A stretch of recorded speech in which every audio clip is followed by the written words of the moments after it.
Assalamualaikum warahmatullahi wabarakatuh. Alhamdulillah kita masih diberi panjang umur serta sehat walafiat.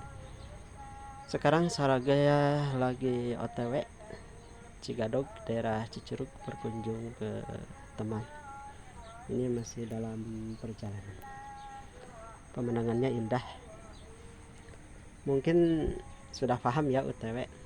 Tapi yang jadi pertanyaan, apakah kita tahu artikulasi dari OTW? OTW itu singkatan dari apa? Mungkin di antara kita ada yang sudah tahu. Mungkin bagi yang belum tahu, mudah-mudahan jadi wawasan. OTW itu berasal dari bahasa Inggris, singkatan dari on the way. On the way itu jadi kita ingin bepergian atau ingin melaksanakan perjalanan atau sedang ada di perjalanan. Dalam kesempatan ini insya Allah saya akan membahas tentang waktu sholat. Waktu sholat merupakan syarat daripada sholat itu masuk waktu.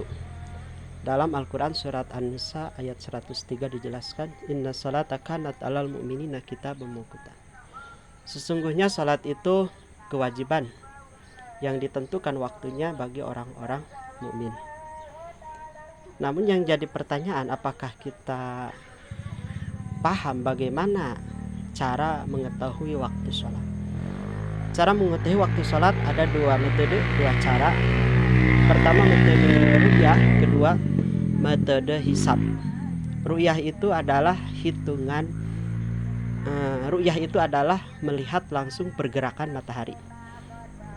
Contoh, subuh terbit fajar. Fajar itu pantulan cahaya matahari ada di ufuk timur. Kita bisa melihatnya andai kata di bangunan yang tinggi atau di pinggir laut.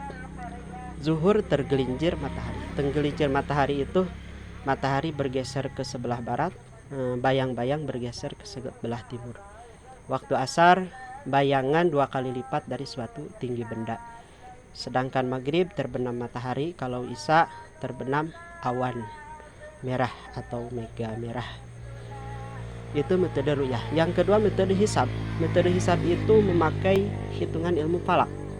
Kalau dalam kitab kita klasik, misalnya kitabnya Sulamunairen dan sebagainya, memakai ilmu falak dengan metode ilmiah menggunakan alat rubu.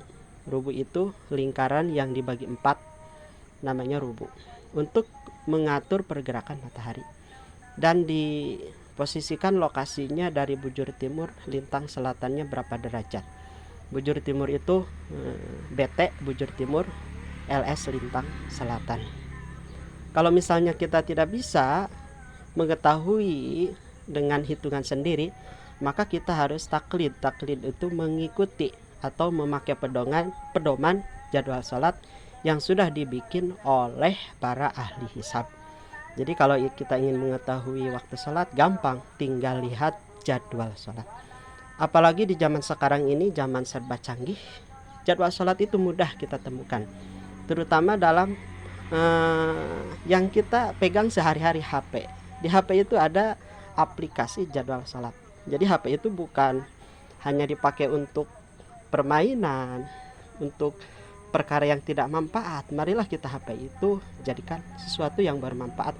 Di antaranya kita mengetahui waktu sholat. Mungkin di antara teman-teman ada yang sudah punya aplikasi jadwal sholat. Bagi yang belum mempunyai aplikasi jadwal sholat, silahkan dicari di Play Store, ketik jadwal sholat, pilih salah satu, itu sama aja, yang mana aja sama, lalu install. Nah, insya Allah setelah diinstal nanti ada jadwal sholat subuh, zuhur, asar, maghrib, dan isya. Itu jadwal udah otomatis karena online, jadi sudah berubah setiap hari sesuai dengan ketentuan hisab, tidak perlu kita rubah lagi. Insya Allah itu dapat dipertanggungjawabkan. Insya Allah waktunya akurat karena memakai metode ilmiah. Bagaimana kalau kita yang kedua, kalau kita di masjid? Nah, kalau di masjid sekarang mudah. Sekarang itu ada jam digital. Itu jam digital, ada waktu sholatnya, waktu zuhur, asar, maghrib, isya, dan itu ada alarmnya. Jadi ketika datang waktu sholat, maka alarmnya bunyi. itu sangat efisien dan efektif. Karena kalau kita memakai jadwal sholat yang manual, yang diputer-puter itu pakai tangan, kadang-kadang lupa mau muter, kadang-kadang malas memuter. Jadi kalau jam digital itu sudah menentukan waktu sholatnya sendiri dengan tepat. Jadi mungkin saya sarankan kepada bagi mungkin di suatu masjid ada yang sudah ada yang belum ada. Kalau misalnya yang belum ada, silahkan membeli jadwal sholat atau jam digital untuk mengetahui waktu sholat. Kita misalnya di musola tidak ada kas, kalau di masjid jami kan ada kas. Bisa digunakan uang kas itu untuk memberi jam digital untuk mengetahui waktu sholat. Di musola tidak ada kas, ya mungkin ada orang dermawan seperti di musola saya, alhamdulillah ada aparat bos lagi yang memberikan jam digital. Alhamdulillah itu sangat bermanfaat, sangat efisien dan sangat efektif untuk mengetahui waktu salat. Dipasang jadwal salatnya, terus saya memberi arahan kepada jamaah. Kalau misalnya belum ada alarm waktu bunyi, maka jangan dulu azan. Kalau sudah alarm waktu baru azan. Alhamdulillah itu sangat efektif ya, efisien.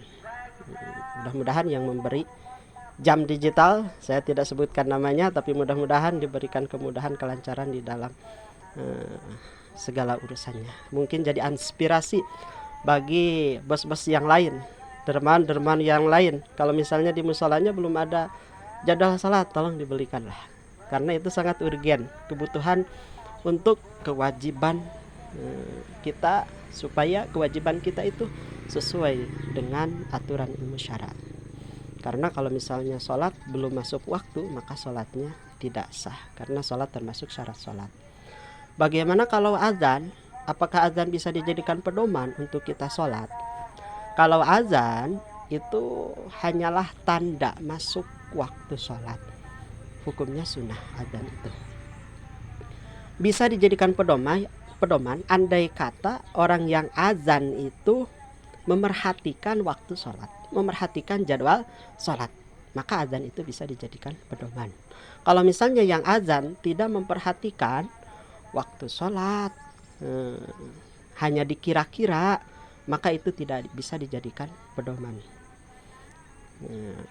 Jadi untuk mengetahui waktu sholat itu ada dua cara. Pertama, dengan memakai ilmu, dengan memakai ru'yah.